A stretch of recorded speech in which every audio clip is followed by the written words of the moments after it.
Gareth Bale es el hombre de moda en el fútbol español, fruto de su multimillonario traspaso por el Real Madrid. El futbolista es el noveno galáctico de Florentino Pérez. Y aquí tenemos a Santiago Siguero, compañero del diario Marca, que ha recopilado su trayectoria en este libro, El Ciclón de Gales. Santiago, bienvenido. Hola, ¿qué tal? Gracias.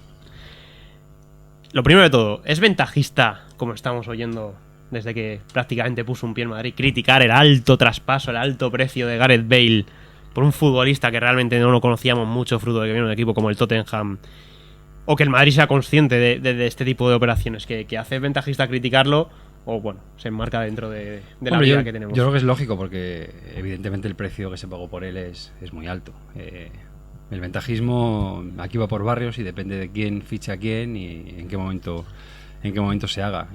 Se podría haber dicho lo mismo, por ejemplo, del traspaso de Neymar al Barcelona, por ejemplo, cuyas cifras, por una causa u otra, no hemos llegado a conocer de forma detallada. Además, esas oscilan mucho más, porque la de Bale oscilan, bueno, un poquito arriba, un poquito entre 90 abajo, y 100. Pero la de Neymar es grande. Lo que he podido confirmar es que, según de fuentes del Madrid, es que el traspaso costó 80 millones de libras, que son 91 millones de euros.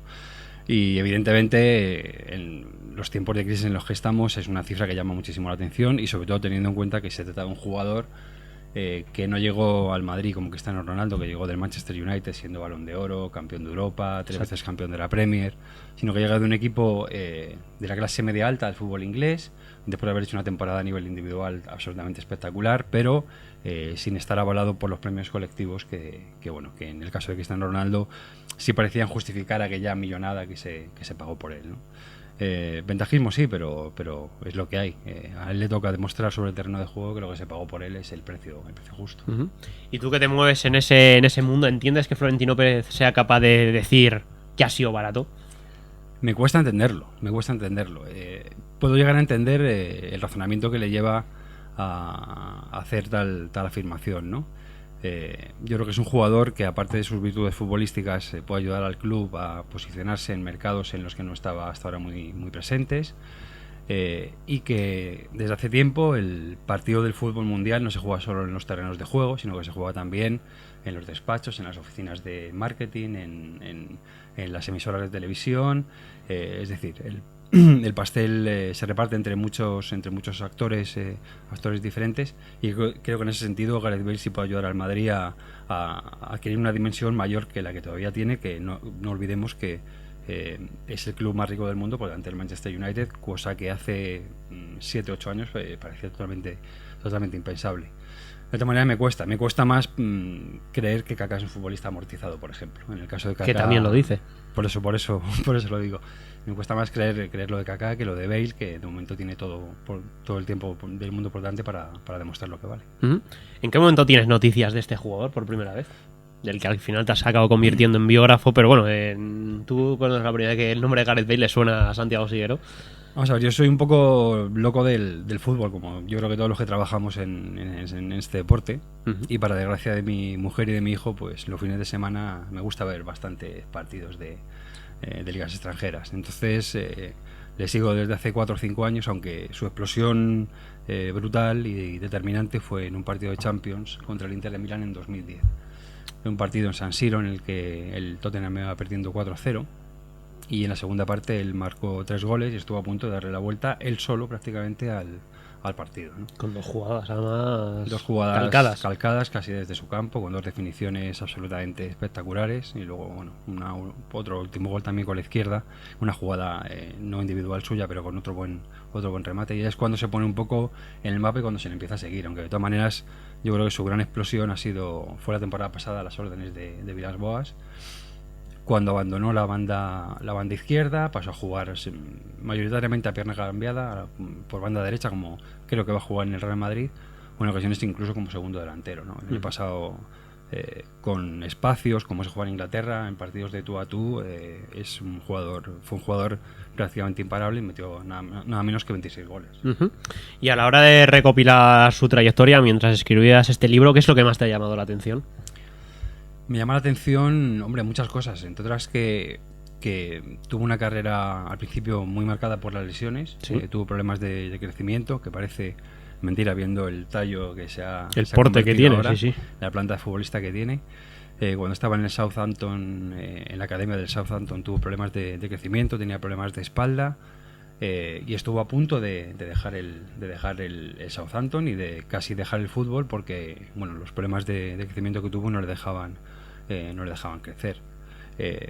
Y luego aparte, bueno, pues una anécdota que es bastante conocida, pero que bueno, no deja de llamar la atención, que es que cuando empezaba a jugar en sustituto, bueno, pues su superioridad con la pierna izquierda era tal que los profesores no le dejaban jugar con la izquierda, solo le dejaban jugar con la derecha, ¿no? Entonces, para equilibrar un poco esos claro, partidos. pues si no hacía la del Inter de Milán, cogía un poquito la pelota y él solo hasta el final. Y se iba hasta el final, ¿no? Uh-huh.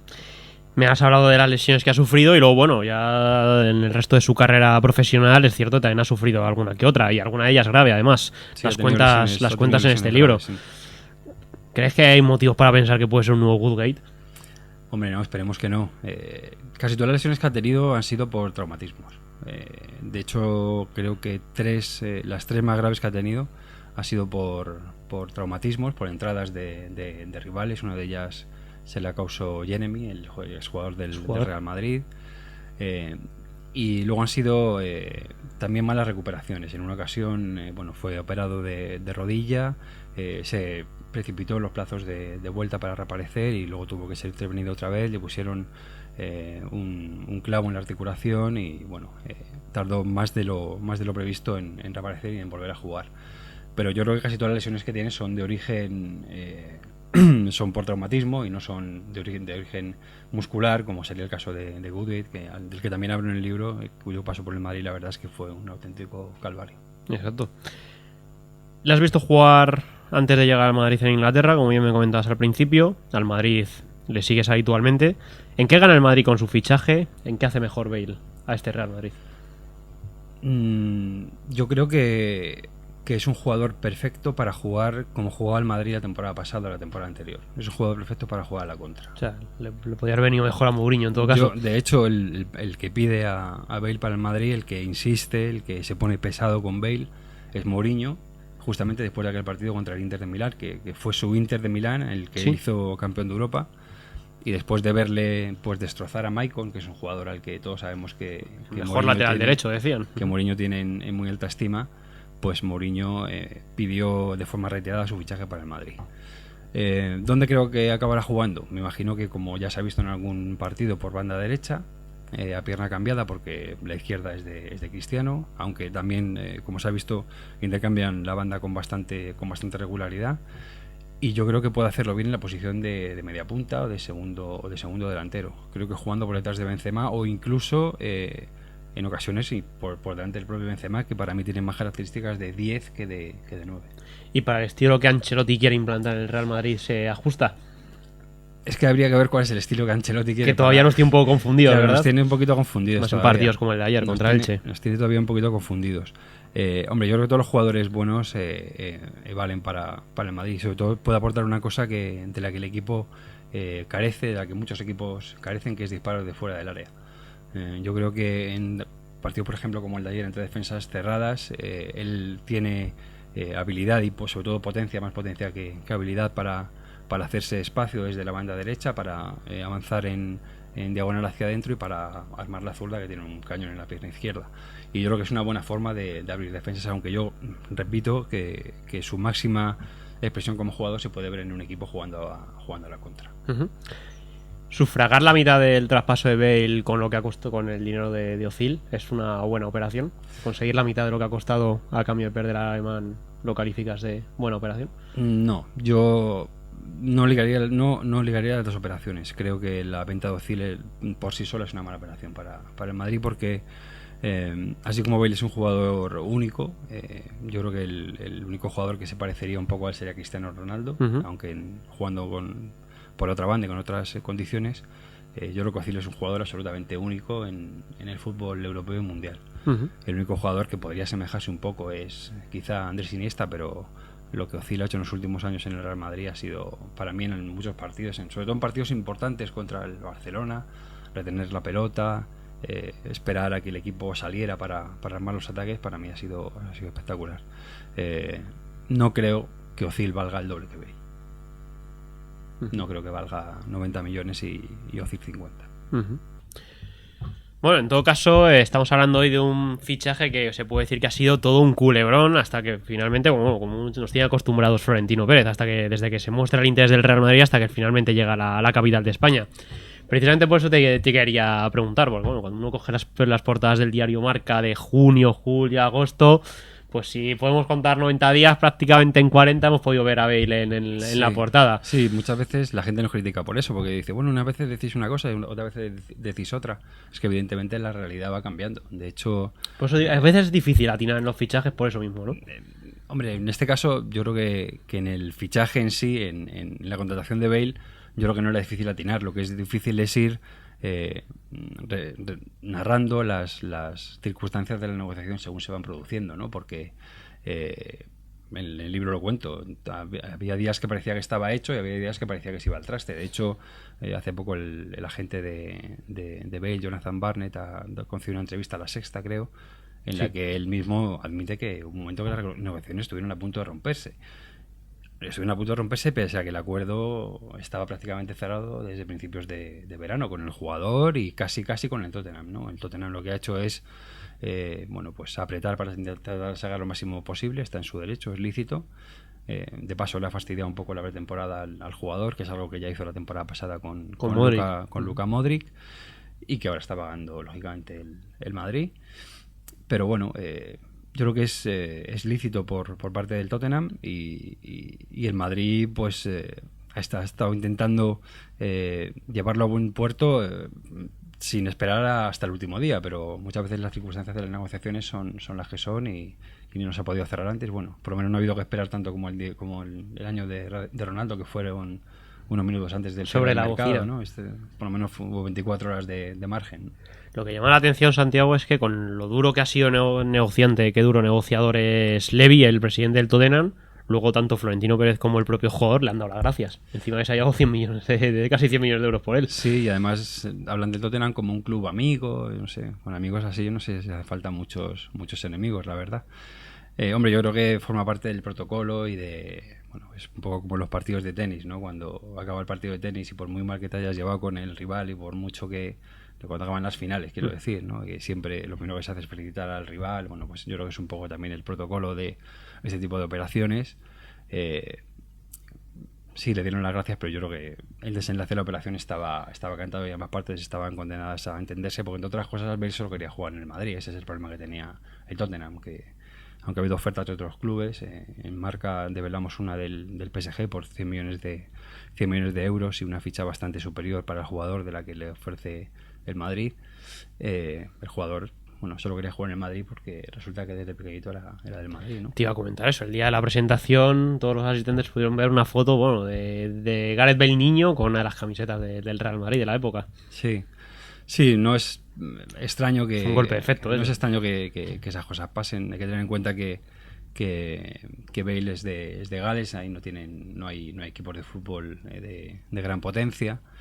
Y que, bueno, su infancia, digamos que coincidió con una época en la que aunque, bueno, para muchos esté muy lejana, porque la verdad es que hace ya un tiempo que el Madrid no gana las Copas de Europa, bueno, pues el equipo blanco era alguien en el continente, conquistó 3 Copas de Europa prácticamente, bueno, en años alternos, y esa buena racha del Madrid coincidió con la infancia de Bale, que me imagino que se enamoraría del Madrid en aquella época, ¿no? Viendo jugar a Zidane, a Roberto Carlos, a Raúl, a la última gran generación de jugadores que ha tenido el Madrid, ¿no? Y bueno, pues en este caso no es la típica el típico discurso que repiten los jugadores en las presentaciones, nació Madrid madridista desde pequeño, ¿no? Pues parece que es verdad, que incluso tenía también creo que tenía también un edredón del Madrid con el que dormía de pequeñito, y bueno, pues al final los sueños se acaban cumpliendo. Su nacionalidad es un hándicap, te lo comento porque el hecho de haber nacido Gales que prácticamente le imposibilita estar en las fases finales de mundiales y europeos, y posiblemente eso también le reste puntos de cara a un hipotético Balón de Oro. Es un hándicap seguramente para él.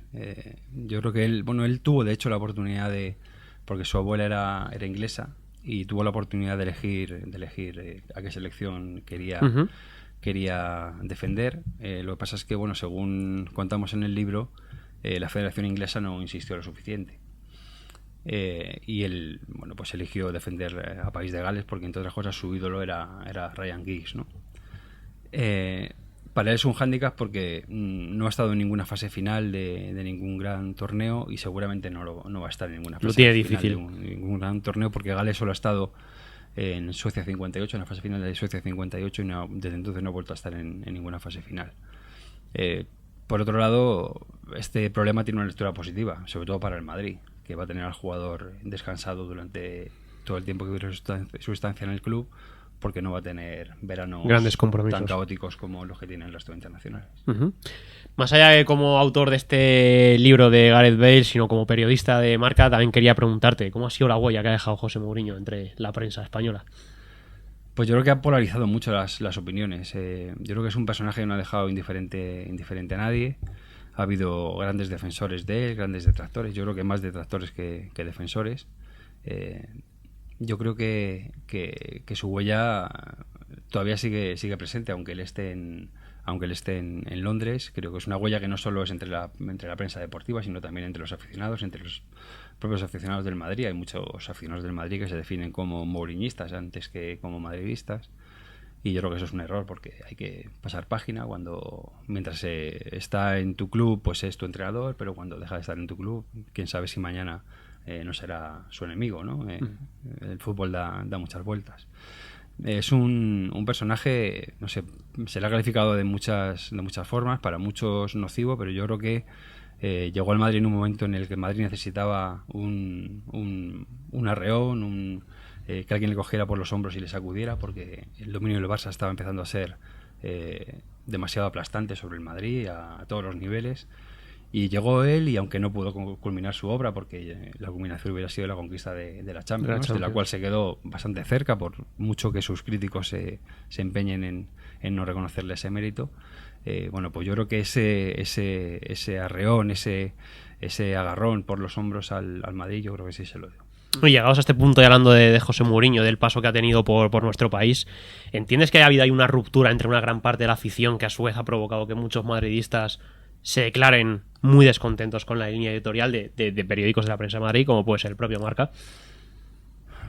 Hay que tener en cuenta que Marca es un periódico se edita en Madrid, pero es un periódico de difusión nacional. No es prensa regional, con todos mis respetos a la prensa regional. Entonces, yo creo que estamos obligados a un ejercicio de pluralidad mayor que en periódicos de difusión más limitada. Y además tampoco podemos olvidar que el Barcelona ha ganado mucho y muy bien en los últimos años, y lo que no se puede hacer es esconder la realidad, ni negarla, ni enmascararla. Si el Barcelona gana, pues se resalta, y si el Madrid gana, pues se resalta, como se resaltó cuando conquistó la Liga o la Copa del Rey o la Supercopa.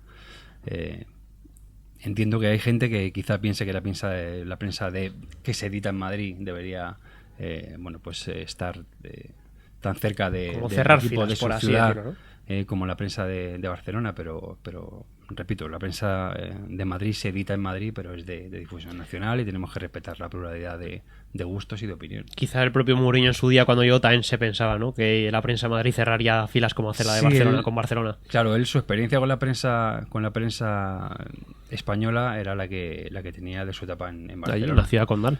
Entonces, yo creo que él sí pensaba que en Madrid se iba a encontrar con una prensa tan afín o tan cercana como la que encontró en Barcelona, y de hecho creo que al principio fue así. Lo que pasa es que luego se fueron abriendo una serie de frentes que, en vez de irse cerrando con el paso del tiempo, se fueron ensanchando cada vez más, y al final la relación era francamente difícil. Pues Mourinho ya es pasado en el Real Madrid. Ahora mismo quien es presente es Gareth Bale, el libro que hoy nos ha traído Santiago Siguero. Vamos a ver, esperemos que los madridistas disfruten con el fútbol de Gareth Bale. De momento tienen tu libro para irlo conociendo un poco mejor. Sí, y barato caro ya se verá con el paso del tiempo, ¿no? Cristiano costó 96 millones de euros. Y Cristiano ya está amortizado. Y yo creo que poca gente se atrevería a catalogar el fichaje de Cristiano como caro, ¿no? Veremos si Bale, pues se gana también ese privilegio. Santiago, muchas gracias por venir a Periodista Digital otra vez. Gracias a vosotros, encantado de venir aquí. Un placer.